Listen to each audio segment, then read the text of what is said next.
Okay అండి. About tabla అంటే తబలా గురించి డీటెయిల్స్ చూద్దామండి. Music in India are of two types. ఇండియాలో మ్యూజిక్ సంగీతం అనేది రెండు రకాలుగా ఉందండి.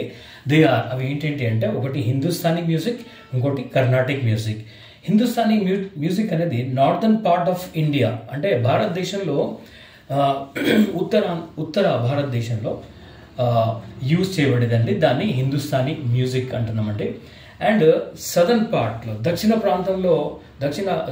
భారతంలో యూజ్ చేసేది కర్ణాటిక్ మ్యూజిక్ అండి. ఓకే అండి. Half of the northern part uses Hindustani music అండి, and southern part of India uses Carnatic music. Okay అండి.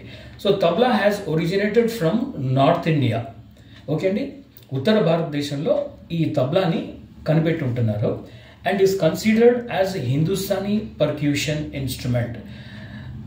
ఉత్తర భారతదేశపు తాళం అందించగలిగిన ఒక పర్క్యూషన్ ఇన్స్ట్రుమెంట్ అండి. And that is the reason the language used in tabla is Hindi. అందుకే తబలా లెసన్స్ అన్నిట్లో కూడా తెలుగు పదాలు ఉండవు, కానీ హిందీ పదాలే ఉంటాయండి. ఎందుకంటే ఇది మనం నార్త్ ఇండియన్ ఇన్స్ట్రుమెంట్ అనుకున్నాం, హిందుస్థానీ ఇన్స్ట్రుమెంట్ అనుకున్నాం, కాబట్టి పదాలన్నీ కూడా హిందీలో ఉంటాయండి. ఓకే అండి.